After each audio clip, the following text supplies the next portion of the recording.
بسم اللہ الرحمن الرحیم۔ السلام علیکم۔ آپ دیکھ رہے ہیں DDP انالیٹیکا۔ کشمیر میں جب سے آرٹیکل 370 کو ختم کیا گیا ہے، ہم دیکھتے ہیں کہ وہاں پہ حالات دن بدن بگڑتے جا رہے ہیں۔ وہاں پہ ہیومن رائٹس وائلیشنز بہت زیادہ ہیں، میڈیا کے اوپر بہت زیادہ ظلم کیا گیا، جرنلسٹ جو ہیں وہ ان کی زندگیاں خطرے میں ہیں۔ اگر کسی جرنلسٹ نے کوئی ٹویٹ کر دیا جو کہ بھارت کی حکومت کے طبیعت کے موافق نہیں تو جرنلسٹ پکڑا گیا۔ اگر اس نے بھارتی ظلم اور بربریت کی کوئی تصویر لے لی اور وہ اپنے کسی میگزین میں دے دی تو تب مشکل آ گئی، اس کو دھر لیا گیا۔ اس کے ساتھ ساتھ کچھ اور بھی چیز ہے، وہ یہ ہے کہ آفٹر آل جب آپ کشمیری عوام کے اوپر ظلم و بربریت کا دورہ کرتے ہیں، ان کے اوپر طوفان چھوڑتے ہیں، تو ایک ریئیکشن بھی آتا ہے، اور ریئیکشن یہ ہے کہ کشمیر میں وہ مجاہدین جو کہ اپنے وطن کی آزادی کے لیے جانوں کے نذرانے پیش کر رہے ہیں، وہ بھی ریٹیلیٹ کرتے ہیں۔ اور ریٹیلیشن جو ہے وہ پھر چونکہ پولیس کے خلاف یا آرمی کے خلاف ہوتی ہے، تو آپ دیکھتے ہیں کہ جو آرمی وہاں پہ یا پولیس وہاں پہ ہے وہ بھی خوف کے سائے سے باہر نہیں آ سکتی، ان کو بھی ہر وقت ایک خوف لگا رہتا ہے۔ ہر جھاڑی کے پیچھے ان کو پھر کوئی نہ کوئی حریت پسند نظر آتا ہے، وہ سمجھتے ہیں کہ ان کی زندگیوں کو بھی خطرے ہیں۔ کشمیر میں ان کی افواج کی، بھارت کی فوج کی یا پولیس کی جو سروس ہے وہ کافی مشکل ہے۔ وہاں پہ بہت سارے کیسز خودکشی کے ہو رہے ہیں۔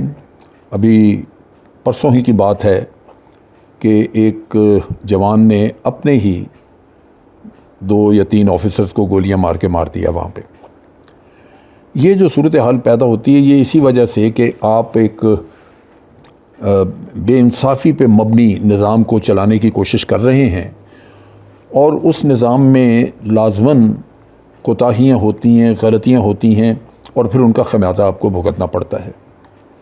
آپ خون بہا رہے ہیں وہاں پہ، کب تک خون بہتا رہے گا؟ کتنا خون بہا لیں گے آپ؟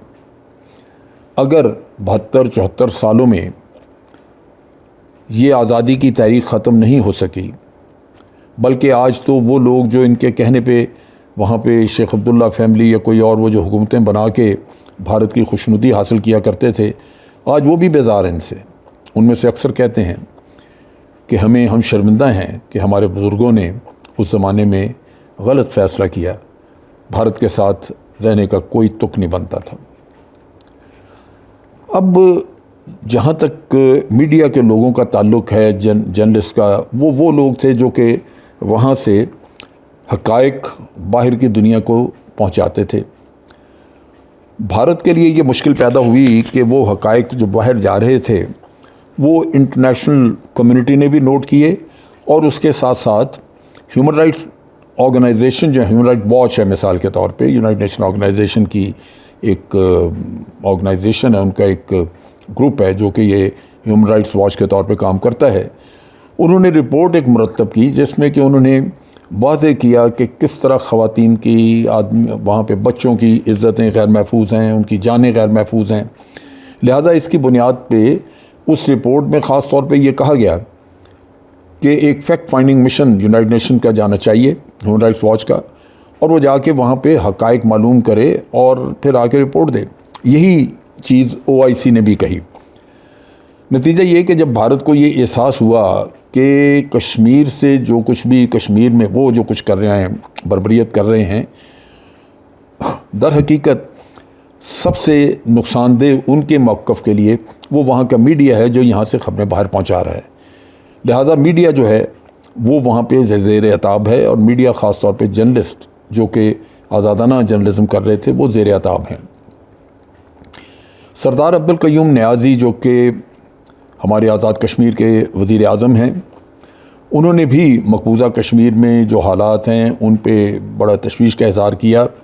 خاص طور پہ جو انسانی حقوق کے لیے کام کرنے والے ایک رہنما احسن انتو، ان کی گرفتاری پہ انہوں نے رد عمل دیا، اور انہوں نے کہا کہ انسانی حقوق کے لیے کام کرنے والے آسن انتو کی مقبوضہ کشمیر میں ان کی گرفتاری انتہائی قابل مذمت ہے۔ سردار عبدالقیوم نیازی نے بھارت پہ یہ بھی واضح کیا کہ جبر و طاقت کے استعمال سے آپ کشمیریوں کی آواز دبا نہیں سکیں گے۔ اگر آزادی کے ان سالوں میں 1947 سے لے کے آج دن تک آپ یہ آواز دبا نہیں سکے تو کہیں تو آپ کو سبق سیکھنا ہوگا کہ یہ آپ کی کرتوتیں کسی بھی شکل میں کشمیریوں کو دبا نہیں سکیں گی۔ آسن انتو مقبوضہ کشمیر میں انسانی حقوق کی پامالیوں کے خلاف آواز اٹھاتے تھے، اور اگر ایک وہ نہ رہے تو یہ آواز اٹھانے والے کئی اور وہاں پیدا ہوں گے۔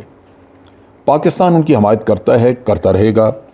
پاکستان کا یہ فرض ہے کہ وہاں پہ ہونے والی زیادتیاں، وہاں پہ ہونے والی ریاستی دہشت گردی، اس کو اقوام عالم کے سامنے لے کے آئے، اور یہ انشاءاللہ کام جاری و ساری رہے گا جب تک کہ کشمیر کے نہتے بے گناہ لوگوں کو رہا نہیں کرا لیا جاتا، ان کو آزادی نصیب نہیں ہوتی۔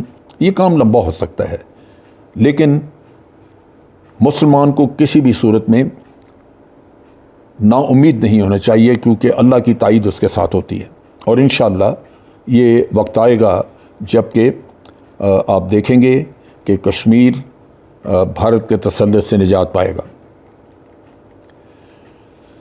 اس کے علاوہ جو ایک اور امپورٹنٹ ڈیولپمنٹ ہوئی وہ یہ کہ آزاد کشمیر کے وزیر اعظم سردار عبدالقیوم نیازی یہ آج کل سعودی عرب گئے ہوئے تھے اور وہاں پہ عمرہ وغیرہ کی نیت سے موجود تھے۔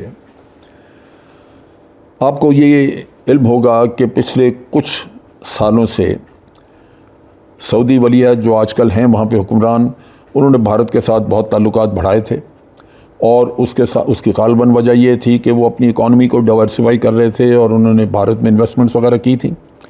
لیکن میں ایک چیز پہ بڑا مطمئن ہوں، وہ یہ کہ انہوں نے اپنے موقف میں تبدیلی نہیں آنے دی۔ پہلی بات تو یہ کہ جو ان کی G20 کی میٹنگ آ رہی تھی اس میں بھارت نے بھی جانا تھا، اور انہوں نے ایک یادگاری کرنسی نوٹ ایشو کیا سعودی عرب نے، اور اس نوٹ میں انہوں نے کشمیر کو بھارت کا حصہ نہیں دکھایا۔ اس پہ بھارت بڑا تلملایا، انہوں نے پروٹیسٹ بھی کیا سب کچھ، لیکن جو نوٹ چھپ گئے وہ چھپ گئے، انہوں نے ان نوٹس کو واپس نہیں لیا۔ اسی طرح اب جب یہ آزاد کشمیر کے وزیر اعظم وہاں موجود ہیں تو انہوں نے تسلیم کیا کہ یہ کشمیر بھارت کے قبضے والا ہو یا یہاں کا ہو، کشمیر کا ایک وزیر اعظم ہے، اور وہ ہے سردار عبدالقیوم نیازی، جس کو انہوں نے شاہی مہمان کا درجہ دیا اور شاہی مہمان قرار دے کے اس کا وزٹ جو تھا اس کو اسٹیٹ وزٹ میں کنورٹ کر دیا۔ وزیر اعظم سردار عبدالقیوم نیازی سعودی عرب میں موجود ہیں، ان کے لیے تمام وہ سہولتیں مہیا کی گئیں جو کسی ہیڈ آف دی اسٹیٹ کو دی جاتی ہیں۔ خانہ کعبہ کھولا گیا، ان کو وہاں پہ نمازوں کے لیے خاص طور پہ اہتمام کیا گیا، اور کشمیری کمیونٹی سے ان کی ملاقاتیں وہاں پہ کروائی گئیں۔ اس کے علاوہ ان کی رہائش شاہی محل میں ہوئی۔ یہ وہ چیز ہے جو کہ اندازہ ہمیں بھی دیتی ہے اور بھارت کو بھی دیتی ہے۔ ان کو سمجھنا چاہیے کہ باوجود ان کی ذلتوں کے جو انہوں نے آرٹیکل 370 ختم کیا، باوجود اس کے کہ اس کا یونین ٹیریٹری ڈکلیئر کیا، یہ گھر میں بیٹھ کے آپ ایک شیخ چلی کی طرح تو ایک محل بنا سکتے ہیں اپنا اور خوش ہو سکتے ہیں کہ میں نے یہ کام کر لیا، لیکن دنیا اس کو تسلیم نہیں کر رہی۔ یہ وہ چیز ہے جو کہ سمجھنے کی بات ہے۔ سیاسی اور سفارتی ماہرین جو ہیں انہوں نے اس ڈیولپمنٹ کو ایک بڑی امپورٹنٹ ڈیولپمنٹ قرار دیا، اور خاص طور پہ اس لیے کہ انٹرنیشنل کمیونٹی کی طرف سے کشمیریوں کو حمایت ملنا یہ ایک انتہائی اہم عمل ہے اور ضرورت ہے۔ OIC کی کشمیر کمیٹی، اس پہ بھی ان کے ساتھ بھی ملاقات ارینج کی گئی، ان کی عبدالقیوم نیازی صاحب کی، سردار عبدالقیوم نیازی صاحب کی، اور اس طرح پوری طرح انہوں نے اپنا موقع پیش کیا۔ میں یہاں پہ یہ بھی ذکر کرتا جاؤں کہ جو آزاد کشمیر کی اسمبلی ہے، اس کی بڑی اہمیت ہے۔ اس اسمبلی میں آزاد کشمیر کے اپنی جو کانسٹیٹوئنسیز ہیں وہ تو ہیں ہی ہیں، لیکن 12 کانسٹیٹوئنسیز ہیں جو ریپرزینٹ کرتی ہیں مقبوضہ کشمیر کو جو کہ بھارت کے غیر قانونی تسلط میں ہے. یہ وہ چیز ہے جو کہ امپورٹنٹ ہے سمجھنے کی. اور آج دنیا سمجھتی ہے کہ جو گورنمنٹ آزاد کشمیر میں بیٹھتی ہے وہ در حقیقت ریپرزینٹ کرتی ہے پورے کشمیر کو. وہ بے شک کسی کے غیر قانونی تسلط میں ہو یا پاکستان کے ساتھ لگا ہوا آزاد ہو علاقہ، ریپرزینٹ وہ کرتا ہے پورے کشمیر کو.